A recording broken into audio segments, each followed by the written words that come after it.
Okay, so for those of you who are interested, I'm gonna show you guys how to use OneNote, or at least set it up in this video. I've been a huge fan of OneNote for years, and I found it particularly powerful for online learning because it keeps the students organized, and it's like a one-stop shop for all my class materials.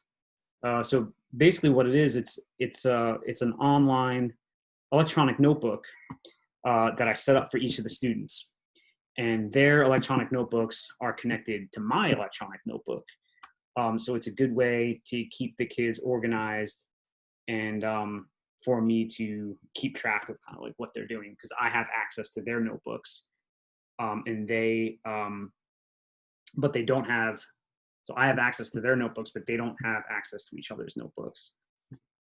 And they can access class material anytime, anywhere with, you know, a phone, an iPad, or a computer. So I'm going to show you how to set it up real quick. I'm going to share my screen here. Okay. So everyone's got OneNote on their school issued computer. So I click on here. Okay, so I already have a notebook for AP Chemistry shown here, but I'm going to show you how to make one for your class. So there are a few tabs up here: Home, Insert, Draw, View, Class Notebook. As you can see, this is a very inking heavy program, and it's one of the reasons why I like it. It's very easy to ink.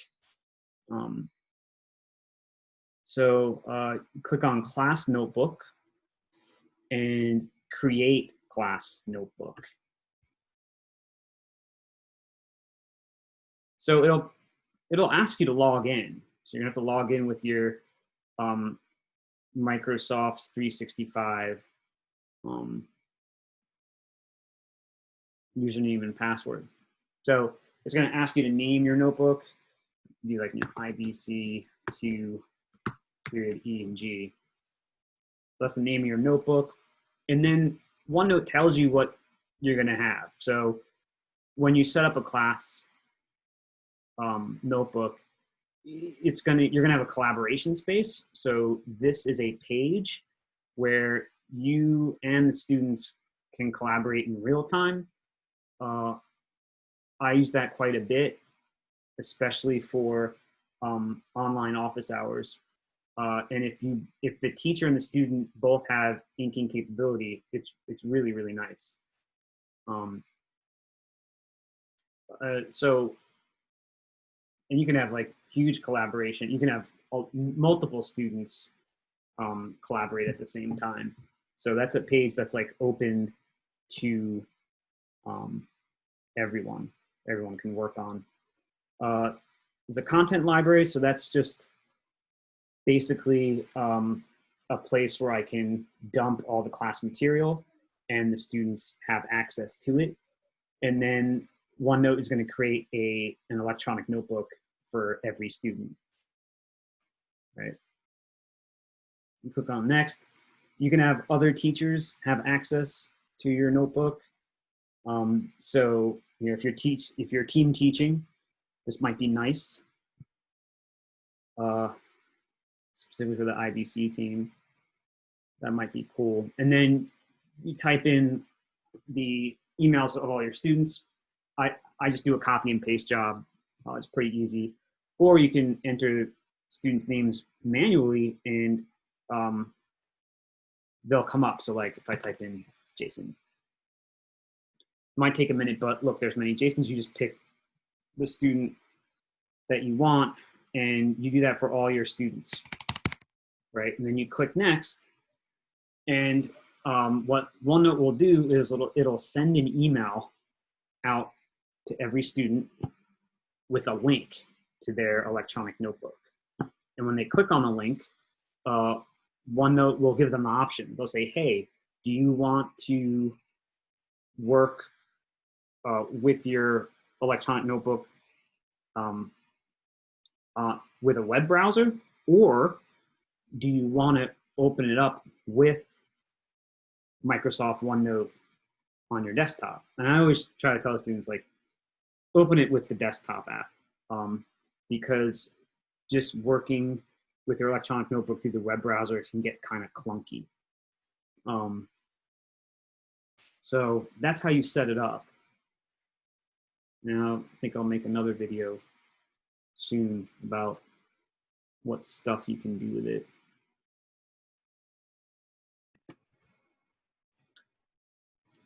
Okay, I'll walk you through how I generally use OneNote. So I showed you how to create a class notebook, right? So I have 2 class notebooks here. If you click on your class notebook in the OneNote application, you will see your notebook on the top and then your students' notebooks on the bottom. And when I set up the student notebooks, I told OneNote to give them a homework section and a lab section, so you can change that when you set up the class notebook, like in the first video. I don't think I went over that, but it's pretty straightforward how to do that. So you can put whatever sections you want in each student's notebook. So the way I set up my classes, I break AP chemistry up into like 8 sections. So this is in my notebook. So the students, I'm pretty sure they don't have access to any of this material that I put in my notebook. They only have access to material I put in the content library, right? So I don't know what happened there. But so for example, if I wanted to, let's say we're going over unit 4, I don't know, right? So I would take unit 4 from my notebook, copy this section too, and if I wanted to share it with my students, I would place it in the content library. Okay. And it might take a while. The internet here is a little slow.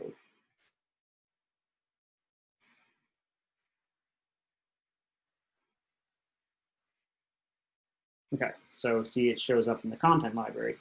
So what I'll do is I'll move one of my units into the content library, and then before class, I'll say something like, okay, guys, we're gonna do unit 4, we're gonna start unit 4.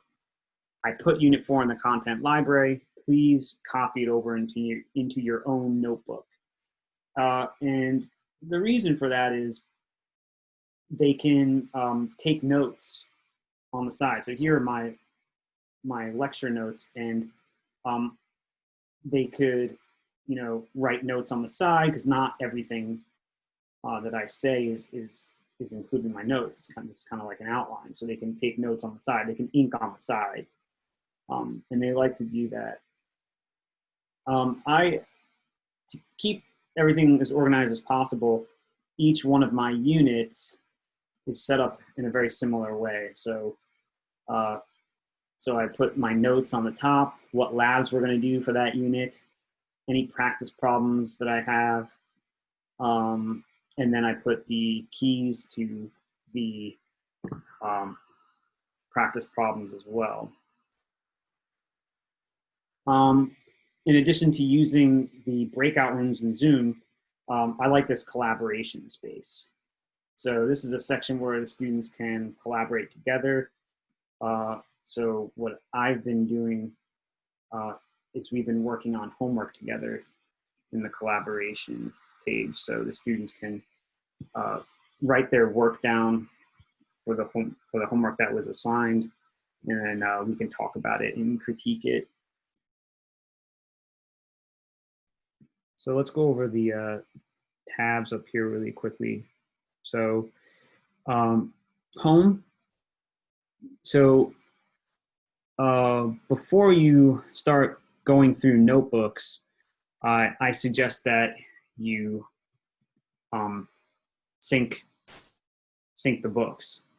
Sometimes like, oh, this student didn't hand in this. Well, it's because I didn't sync the notebook. So you want to make sure that your notebook is always synced. You could also stop syncing. So like if you want an assignment due at a specific time, you can go in the notebook and stop syncing it so that the students can't keep working. That's also an option.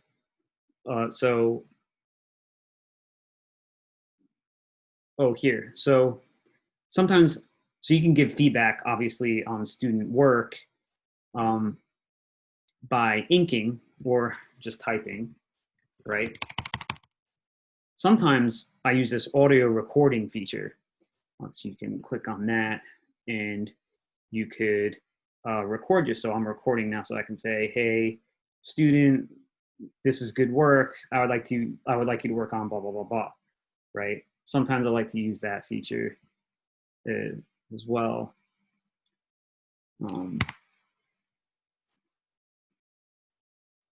Again, this is very drawing heavy, so I always use OneNote with Apple Pencil, which I'll get into a little more later. I don't really use anything here. So here you can distribute pages to one student, a group of students, and review student work. That's pretty powerful. I'll walk through that in a second. You can add and remove students. So like if students come and go throughout the year, you can add and remove teachers. So let's use this review student work thing. So what I can do here is,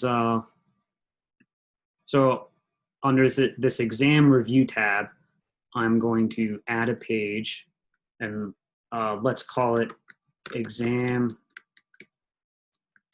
review practice test. I don't know, right? So what I can do here is click class notebook and distribute page. So I'm going to distribute page. And OneNote will give me an option. So each student has a homework section and a lab section in their notebook. So I can distribute this page I just made to the homework section or the lab section of each of my students' electronic notebooks. So I can click on homework section, click, right? And it should distribute that page to each student's notebook. Okay, it's done. So you can see it distributed exam review practice test. So it distributed to every student. Now, if I want to assess that or grade that, what I can do is click on review student work. Okay. Now, OneNote asks me which section of the student's notebook is the work I want to review. So I put it in their homework section. So I put the homework section. And you have to tell the students, though, not to change the title of this because you'll see that OneNote searches by title. It searches by the title of the page. So you have to tell the students they don't change this title or else OneNote won't be able to search for it. And you notice that everything in OneNote is time stamped. So this is the time I made this this page, and then when the students do the assignment, their work will also be time stamped. So here I click on that, right? Hit next, and then here are all the students. So I can click on each student and see what they wrote for the exam review practice test. All right. So I want to give you guys a general sense of how I use OneNote for virtual learning. So what I do is I click on screen share, and I share my iPad,